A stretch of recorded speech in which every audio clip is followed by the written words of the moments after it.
Eh bien bonsoir à tous les amis, supporters sportrices parisiens, parisiennes, supporters supportrices rennais, rennaises. Les Bretons, ils ont les chaperons, vive la Bretagne, ils ont les chaperons, vive les Bretons. D'ailleurs, en parlant de supporters rennais, j'ai un petit message pour un youtubeur que je connais qui est youtubeur sur Stade Rennais. Alors je sais pas s'il a continué depuis, mais que j'avais rencontré à l'époque, qui s'appelle un abonné rennais, qui est très gentil. Je lui passe une dédicace. Et puis à Thomas Parle Foot, avec qui j'ai eu le plaisir pendant plus d'un an de participer à son émission Le Grand Décrassage et qui m'avait sollicité à l'époque, qui lui est un grand supporter rennais. Voilà, donc une grande dédicace à eux, une grosse pensée à eux, et supporters, supportrices de notre club, amoureux, amoureuses du football, bienvenue à vous. Bon les amis, on se retrouve pour l'avant-match de PSG Rennes, 28e journée de championnat demain à 17h. Avant de commencer de parler de ce match les amis, j'aimerais, ça va peut-être prendre du temps, mais j'aimerais parler de ce qui s'est passé avec l'information qu'a buzzé de ouf sur Messi, qui aurait quitté l'entraînement parce qu'il n'était pas satisfait de l'entraînement de Galtier. Bon, il faut savoir, les amis, puisque vous êtes nombreux à m'avoir demandé mon avis, il faut savoir que cette information a été sortie par Jamel56 sur Twitter. Jamel, moi personnellement, je le connais très bien. On va dire même c'est un ami parce qu'on se parle régulièrement en privé sur les réseaux. Ce même Jamel qui, en général, a toujours de très bonnes infos concernant le club. Ça s'est avéré, ceux qui suivent un peu Twitter le savent. Des très bonnes infos sur les titis, sur les entraînements, qui est présent ou pas aux entraînements, qui va être présent ou pas dans le groupe. En général, il a toujours de très bonnes infos. Donc il a sorti cette information-là sur le fait que Messi s'est barré à cause de Galtier à l'entraînement, de ce que proposait Galtier à l'entraînement et ce qu'il demandait. Et il a aussi par la suite dit que voilà, le club va tout faire pour masquer ça, camoufler ça, derrière une gêne musculaire. C'est d'ailleurs ce qui s'est passé peu de temps après. On nous explique que non, finalement, Messi est parti parce qu'il a une gêne musculaire ou je ne sais quoi. Le père de Messi l'a dit, certains au club l'ont dit, mais RMC a également confirmé qu'il y avait plusieurs versions au club. Certaines sources au club disaient et confirmaient l'information de Jamel comme quoi c'est un problème avec Galtier, et d'autres disent non, c'est un bobo musculaire. Bon bref. Moi les gars, en tout cas tout ce qu'il a dit de Jamel, ça s'est passé. Notamment sur le fait que ça va essayer de camoufler la chose sur un bobo musculaire. Donc moi, je vais pas te dire à 2000% s'il a vraiment raison, s'il s'est trompé ou pas, mais dans tous les cas, les gars, dans tous les cas, l'harcèlement qu'il subit par les pro-Messi, parce qu'il en a parlé, il l'a mis sur son Twitter, tous les messages, les menaces de mort qu'il reçoit en privé sur son Insta ou sur Twitter, c'est une aberration. Les mecs, dès que tu critiques Messi ou que tu le caresses pas dans le sens du poil, les mecs ils viennent, ils t'insultent, ils te menacent, ils insultent ta famille, tes parents, c'est à vomir. Mais moi je le comprends parce que c'est la même chose. Quand je critique à juste titre Neymar, c'est la même chose qui m'arrive. Quand je critique à juste titre Messi, c'est la même chose qui m'arrive. Mais moi je suis là pour dire ce que je pense, je suis pas là pour dire ce que ces groupies veulent entendre. Voilà, je dis ce que je pense, si ça leur plaît pas, c'est la même chose. Mais c'est quand même dégueulasse de venir menacer des gens pour du football, pour des joueurs qui ne te donnent pas l'heure, qui ne savent même pas que t'existes, les léosexuels. Mais si demain, si vous avez une galère, il sera pas là pour vous dépatouiller de vos problèmes.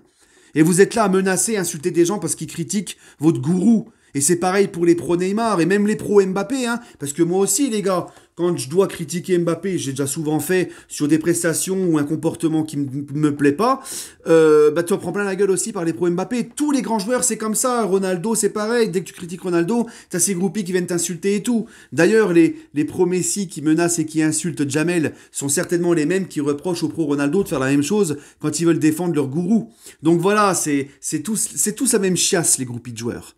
C'est tous la même chiasse. Voilà. Donc bref, les amis, grosse force à Jamel, parce que même si il se serait trompé, même s'il s'est trompé, même s'il aurait menti sur cette info, encore une fois, rien ne justifie le fait de venir l'insulter et le menacer. Ça ne reste que du football. Et Messi, encore une fois, pour lui, vous êtes des microbes. Il ne vous donne pas l'heure, il ne vous connaît pas. Voilà. Bref. En tout cas, concernant Messi, si c'est vrai cette information, ça confirme deux choses.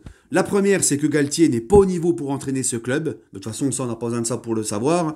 Et deuxième chose, c'est que Messi doit dégager. Les deux, de toute façon, Galtier comme Messi.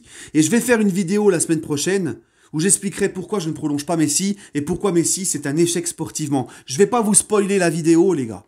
Je vais pas vous spoiler, je vais pas être là pour parler de ça ce soir, mais dans tous les cas, on verra et je vous montrerai que pour moi, sportivement, Messi, c'est un échec au Paris Saint-Germain. Sur le plan marketing, bien évidemment que c'est une réussite, mais sportivement, je suis désolé, c'est plus un échec qu'une réussite, mais on verra ça dans ma vidéo la semaine prochaine, je vais pas vous spoiler. En tout cas, quand je vois que les dirigeants veulent à tout prix, les informations du Parisien, d'RMC et tout ça, les grands médias français qui le confirment, que les dirigeants veulent absolument le prolonger, ben ça en dit long encore sur l'état d'esprit des dirigeants. C'est que, encore une fois, les dirigeants du PSG pensent avant tout à vendre des maillots Messi, à faire du business, et c'est tout ce qui les intéresse. Le sportif, c'est du bonus pour eux. À côté, on voit d'abord business, marketing, et si par la même occasion, on peut faire sur un malentendu un bon parcours en Ligue des Champions, ben on prend ces bonus, mais c'est pas leur priorité. Le projet sportif, ce n'est pas leur priorité. Et le fait qu'ils veulent prolonger Messi, eh ben ça confirme que le sportif, ce n'est pas leur priorité. Surtout quand tu sais que Messi te prend beaucoup d'argent sur ta masse salariale qui t'empêche de recruter des très bons milieux, etc., de rééquilibrer ton effectif, d'avoir un effectif plus cohérent. Voilà. Donc, parce que le fair play financier, on est bloqué à cause de la masse salariale. Donc, le fait qu'ils le prolongent, c'est une aberration pour moi. Qu'ils veulent le prolonger avec ce qu'il a apporté sportivement, c'est une aberration pour moi. Dans les gros matchs, etc., il n'a rien apporté. Donc, mais bref, ils s'en fichent, les dirigeants. Les dirigeants du PSG, ils s'en fichent parce qu'ils vont continuer à vendre des maillots. Et puis, tu vois, les supporters du PSG de longue date, leur avis ne compte pas pour eux. Ils s'en fichent, ils nous méprisent. Ils continueront à faire du marketing. Ils continueront tu vois, ils veulent prolonger Messi parce que ça vend des maillots, ça apporte des sponsors. Et puis, le Parc des Princes sera toujours rempli. Tu sais, eux, ils s'en fichent. Le Parc des Princes, il sera toujours plein. Si c'est pas les anciens supporters du PSG de longue date qui viennent au parc, ça sera les pros Messi, les pros Neymar, les mecs avec des maillots de l'Argentine, avec Messi derrière, ou des maillots du PSG floqués Messi, et qui au Parc des Princes font des Messi, Messi, Messi, comme les mecs du Camp Nou, tu vois. Enfin bref. Voilà, donc les dirigeants du PSG, ils s'en fichent. Quoi qu'il arrive, ils en vendront toujours des maillots, et ils vendront toujours leur place hyper chère au Parc des Princes. Bref, allez, on va... puisque c'est ça la priorité pour eux. On va passer à PSG Rennes, parce que ça fait déjà 7 minutes que je blabate sur ce sujet. Écoutez, les Rennais sont 5e avec 47 points, ils sont à 7 points du podium, et ils ont 4 points de retard sur Monaco, d'accord, qui est 4e. 27 matchs joués, 14 victoires, 5 nuls, 8 défaites, 45 buts marqués, 29 buts encaissés. Les 5 derniers matchs de Rennes en Ligue 1, Toulouse-Rennes 3-1 pour Toulouse, Rennes-Clermont 2-0 pour Rennes, Nantes-Rennes 1-0 pour Rennes, Rennes-Marseille 1-0 pour Marseille et AJOC-Rennes 0-0. Voilà, donc les Rennais en ce moment sont un petit peu moins bien, ils se sont fait sortir de la Ligue Europa. En championnat, c'est un petit peu en dents de scie, ils enchaînent beaucoup de défaites depuis la reprise après la Coupe du Monde. Ils sont moins dans l'état de forme qu'ils étaient dans la première partie de saison. Voilà, ils ont perdu un joueur important comme Terrier. Maintenant, les gars, on sait que Rennes, on s'en méfie. Parce que récemment, ils nous ont battus récemment, il n'y a pas très longtemps, 1-0 chez eux. Et on sait que Rennes, au Parc des Princes, va certainement pas venir en pantoufles, d'accord? Donc moi, cette équipe de Rennes, je m'en méfie quand même. Et le PSG, j'espère, parce que face à Brest, on peut le dire, encore une fois, je vais me répéter, mais c'est pas grave, face à Brest, on méritait pas de gagner. Face à Brest, on gagne miraculeusement, parce qu'on a eu des joueurs en mode pantoufle sur le terrain. Et je vous disais qu'après l'élimination face au Bayern, je crains que le PSG soit déjà en vacances. On l'a vu face à Brest. Donc, face à Rennes demain, je ne serais pas encore étonné de voir une équipe de pantouflards sur le terrain qui est déjà en vacances. Donc, les Rennais peuvent en profiter, croyez-moi, et s'ils peuvent en profiter, ils ne vont pas se gêner. Donc, j'ose espérer... Tu vois, c'est ça qui m'agace, c'est que j'ai l'impression que je me répète, en fait. Je me répète. Voilà, je vais te dire la même chose que je te dis depuis tout le temps. Je vais espérer que le PSG va prendre ce match au sérieux. Je vais espérer de voir un PSG motivé qui a envie de tout casser dans ce championnat. Voilà, c'est tout. Bref. Les 5 derniers matchs entre le PSG et Rennes au Parc des Princes et en Ligue 1, 2016-2017, 4-0 pour le PSG, 2017-2018, 2-0 pour Rennes, 2018-2019, 4 buts à 1 pour le PSG, 2020-2021, puisque 2019-2020, il n'y a pas eu à cause de l'arrêt du championnat à cause du Covid. Donc 2020-2021, 3-0 pour le PSG, la saison dernière, on s'est imposé 1-0. Voilà donc en général, donc au Parc, ça se passe un peu mieux qu'à Rennes pour nous face au Stade Rennais. Mais voilà, maintenant, pour parler du groupe, eh ben, Marquinhos pas là, Ramos pas là, Kimpembe pas là. Bon, Kimpembe fin de saison. Voilà, donc une panoplie de blessés au poste de défenseur central. Ironie du sort, c'est un poste où le PSG n'a pas fait de recrue ni cet été ni cet hiver, alors qu'on attendait au moins un renfort de qualité.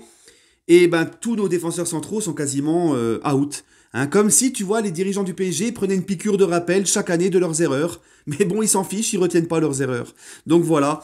Donc on va se pointer avec Danilo en défense centrale, qui de base n'est pas un défenseur central, on le sait, mais qui ne déçoit pas à ce poste. Et le petit Batchabou qui sera là, encore jeune, manque d'expérience, mais bon, voilà. Hein.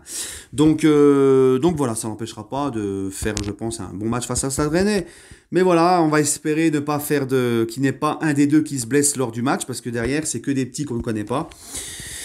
Donc voilà, les gars, voilà. Sinon, Messi sera là, Mbappé sera là, tout le monde est là, papa. Voilà. Hein. Donc je pense malgré tout qu'on aura une équipe assez compétitive pour faire un bon match face à Rennes. Normalement, si le PSG se met en mode sérieux, il ne devrait pas y avoir de soucis, surtout qu'en ce moment, Rennes, c'est pas fort, comme on l'a vu. Bref, les amis, allez, on va espérer un bon PSG, et puis surtout pour mettre la pression à l'OM juste avant, parce que l'OM demain va à Reims. On connaît l'état de forme de Reims, donc c'est pas improbable que Marseille laisse des points à Reims, donc il faut encore plus prendre le large. Lens pourrait passer devant Marseille et être notre dauphin dès ce soir s'il gagne. Donc il faut encore plus allonger notre avance pour être tranquille. Et voilà. Bref, les amis, allez, prenez soin de vous et allez Paris. Ah, mon petit pronostic. Allez, 3-1 pour le Paris Saint-Germain. Voilà. Allez, prenez soin de vous et allez Paris.